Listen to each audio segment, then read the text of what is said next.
Naperwisyo po ang mga commuter nang magkaroon nga ng aberya sa MRT3 kahapon. Napilitang maglakad ang mga commuter sa pagitan po yan ng Buendia at Guadalupe Station. Humaba rin ang pila sa mga istasyon.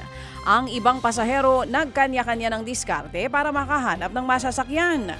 Sa isang ulat, humingi po ng tawad ang maintenance service provider ng MRT3 na Sumitomo Corporation pati ang partner na TES Philippines. Iniimbestigahan na daw nila ang naging sanhi ng aberya. Pinagpapaliwanag din ni Transport Secretary Banoy Lopez si MRT3 General Manager Michael Kapati. Kaugnay nga po sa nangyaring aberya. Nasabat naman po ang mga expired daw na produkto sa isang bodega sa Quiapo sa Maynila. Kabilang po sa nasabat ng Manila Police District o MPD ang mga instant noodles, mga juice, mga palaman at maraming iba pa. May mga pabango din daw pong kasama. Ayon nga po sa mga pulis. Ilan sa mga produkto, mga kapatid, 1 taon na pong expired, yun lang.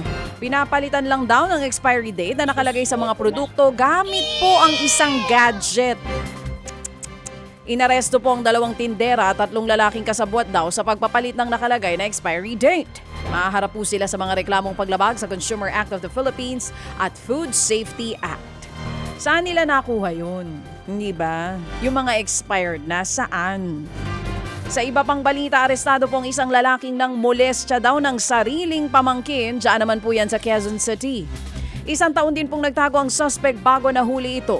Sa investigasyon, nakitira ang suspect sa bahay ng kapatid sa Quezon City mula March hanggang June 2025. Doon daw niya nagawang molestyahin ng 5 beses ang 15 taong gulang na pamangkin. Natunto ng suspect sa Bawang sa La Union. Naharap po ang suspect sa reklamong 5 counts of sexual assault in relation to Republic Act 7610 o Special Protection of Children Against Abuse, Exploitation, and Discrimination Act.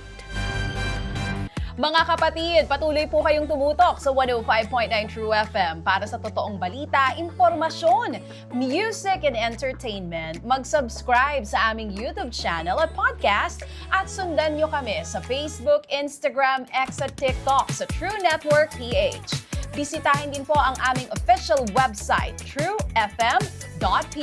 At panoorin din kami sa True TV Signal, Channel 19. Kami po ang 105.9 True FM. Laging true sa'yo, kapatid.